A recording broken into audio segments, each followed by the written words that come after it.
What if I told you that you're burnt out not because you're overworked, but because you're not experiencing enough personal growth? Well, that's the explanation for burnout put forward by adult developmental psychologist and Harvard professor Robert Kegan in his book, An Everyone Culture. Does this sound familiar? You're not only physically exhausted, but emotionally numb, kind of depressed, lacking any and all motivation to do the things you need to do, but you don't actually feel like you're working that hard. Like the tasks themselves are manageable, but you just can't bring yourself to do them. Maybe you don't feel like you even deserve to be burnt out. If you nodded along and said, Yeah, that sounds like me," maybe this is why.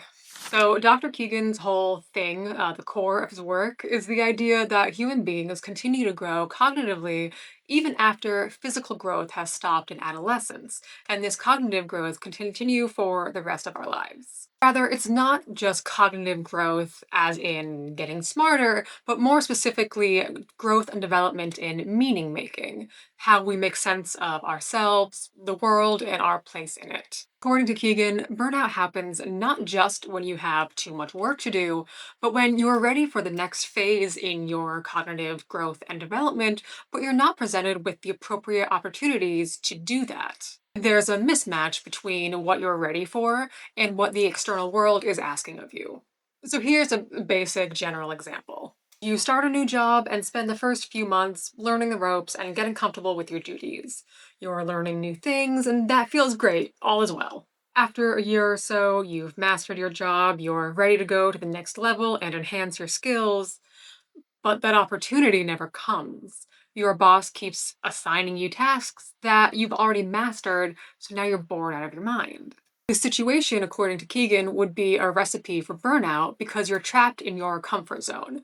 You're only ever working within your strengths and you're never challenged. This is why Keegan suggests that organizations are mistaken when they think that keeping their employees in their comfort zones creates a positive working environment. It can't be a positive environment if those same employees are never challenged to grow and learn and do more. To be honest, the prevailing view on sort of people development for much of the last couple decades and still continuing is the strength-based approach. You're probably familiar with this. And Yeah. it grows out of positive psychology and the notion that we should quit torturing people with their limitations and weaknesses. Let's just figure out their strengths, leverage the heck out of their strengths, hire around their weaknesses, and quit torturing the poor person. And this sounds like a very compassionate approach, but it actually amounts to selling a person short. It actually amounts to saying, because I remember a guy said to me, look, Al is always going to be Al. Yeah, I mean, he's yeah. 40 years old. You know who Al is. This is how he's going to be. Well, when you take that perspective that, Al is always going to be Al, you're basically saying, that their growth potential is over.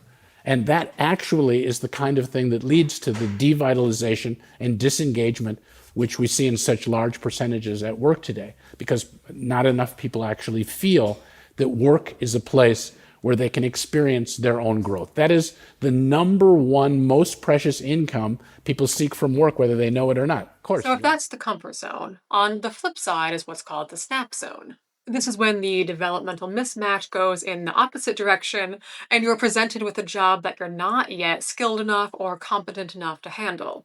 To go back to my general example, snap zone burnout would be, say, getting promoted to CEO of your organization immediately after you finish training. You're not ready for that, you can't handle it, and ultimately that wouldn't be productive or vitalizing. Now, I know that's kind of a nonsensical example that wouldn't actually happen in the real world, but it illustrates what this is. And this is why, in both cases, the traditional recommendations for dealing with burnout, like resting, setting boundaries, or spending time outside, might not actually be helpful because they're not addressing the root cause of the burnout. This is also why one person might feel amazing working 60, even 80 hours a week, but someone else is burnt out at 40. The 80-hour worker might be, and probably is, very tired, even exhausted, but if the work itself is vitalizing, then it wouldn't cross the border into numbness and burnout. Now, contrast all of that with what Keegan calls the stretch zone. That's the sweet spot where you have the opportunity to face a healthy and enriching challenge that results in greater skills and a new understanding of yourself. Kegan likens the stretch zone to the ache you feel after a good workout. Your muscles are pushed and you might feel uncomfortable, but you're not in pain, and the ache is the sign your muscles are growing. I think there that you have to consult sort of your sense of, are you feeling like this is helping you ultimately to get to a better place? Or are you feeling that you're basically having to kind of defend yourself against this because in some way it feels like it's actually, diminishing you in some way? If you feel your fundamental worth, is at risk, if you feel like the stakes are so high all the time that if you fail it's going to be a disaster, Yeah. then you're in a situation that is not wholesome. And eventually, what was once your stretch zone will become your comfort zone. One important note here, though, is that you're not meant to stay in the stretch zone forever.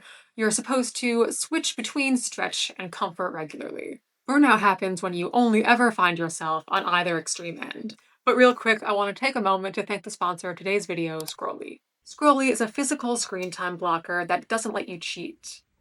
If you want to unlock your apps, you'll need to have Scrolly on hand, no sneaking around in your settings. Just keep him somewhere out of reach while you're reading, studying, or doing any other focused activity, and you're sure to have a satisfying and productive session. So go to scrollyapp.io or click the link in the description and get your Scrolly today. So that's Robert Kegan's developmental theory of burnout in a nutshell. But why am I putting it on your radar today? Because for the past few months, I myself have been experiencing symptoms of burnout.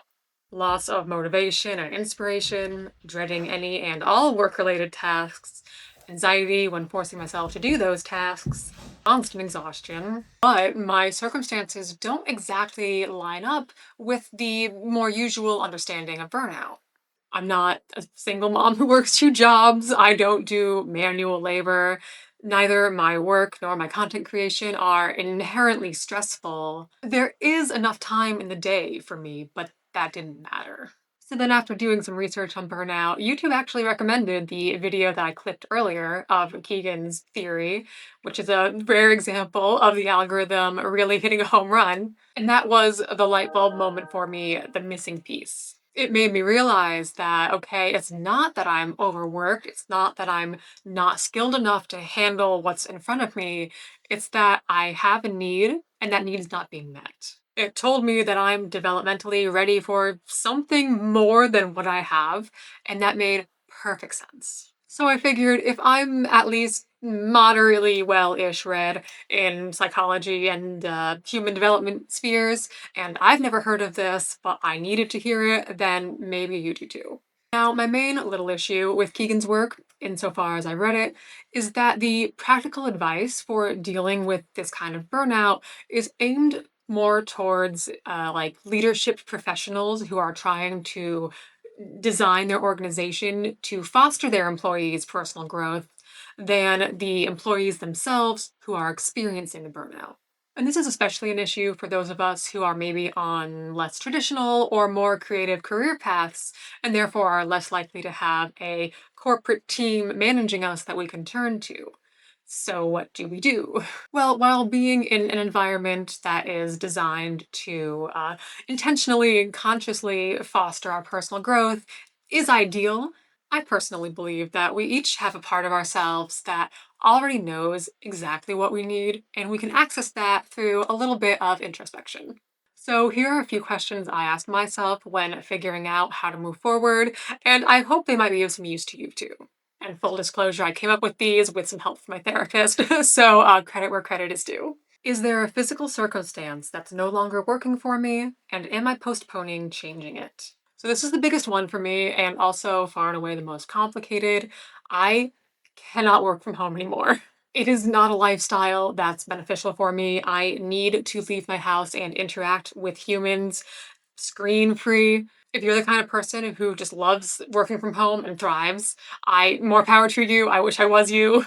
I know for certain that that is the number one thing that needs to change, and I'm also certain that I've been postponing it because that level of change is scary. And the interesting thing about this, and maybe ironic as well, is that even though I'm very consciously aware that this is not my best kind of situation for me, it's also become my comfort zone, and that's the problem. So, my personal recommendation here is that if there's something you're avoiding thinking about because it's way too overwhelming and anxiety inducing to even look at, never mind change, then that's probably the thing that needs your attention the most, but also the thing that will lead to the most personal growth that you're craving, which sucks because nothing's ever easy.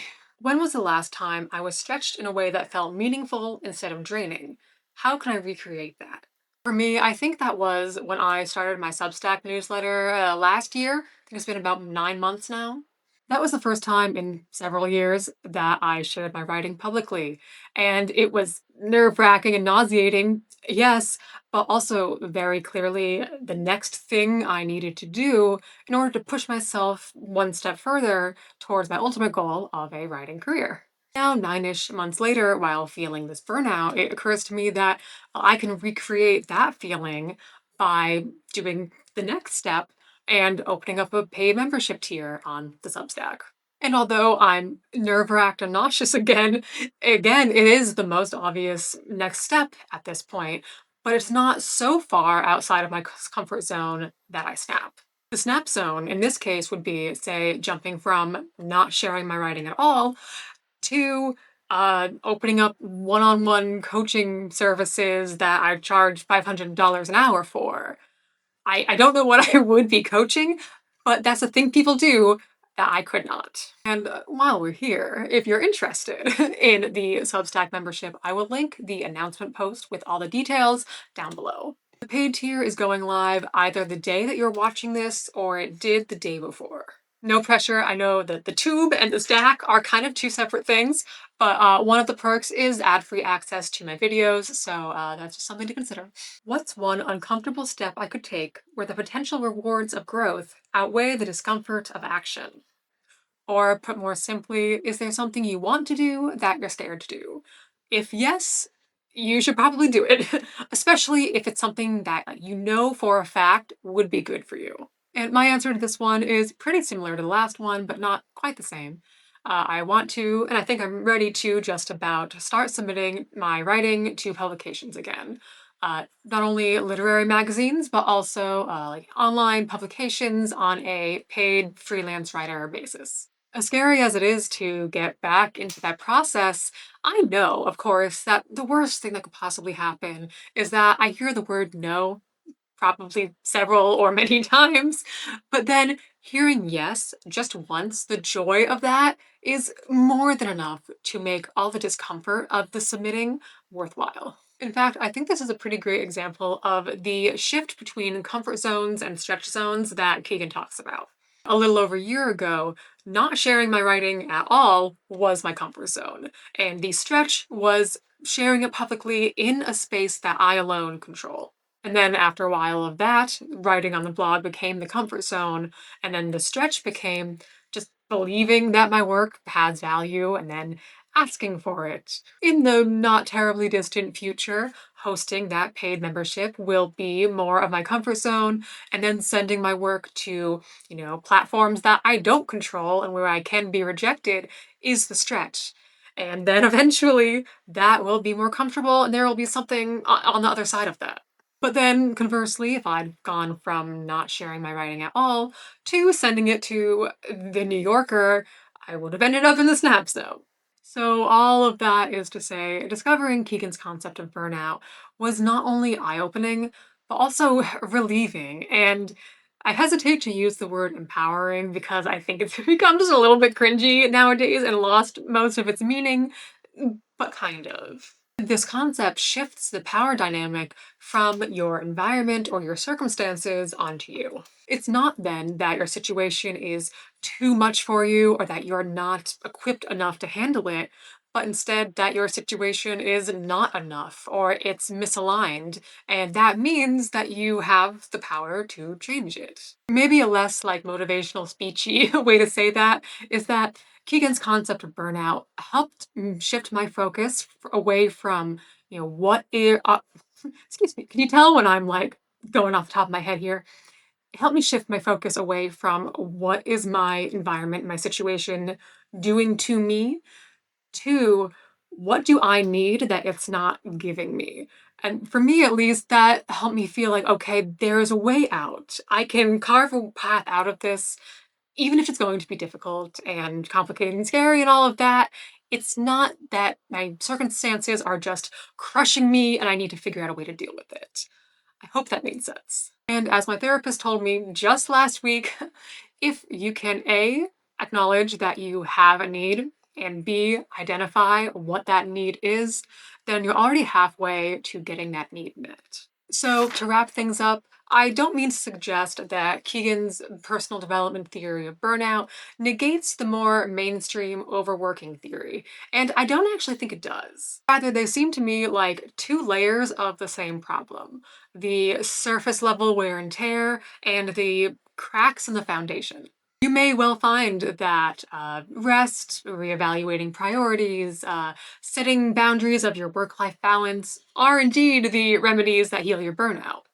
Robert Kegan's concept, however, provides a framework for when those remedies are not enough and they're only a temporary band aid. The true remedy for you may well be doing more, but doing more of what is right.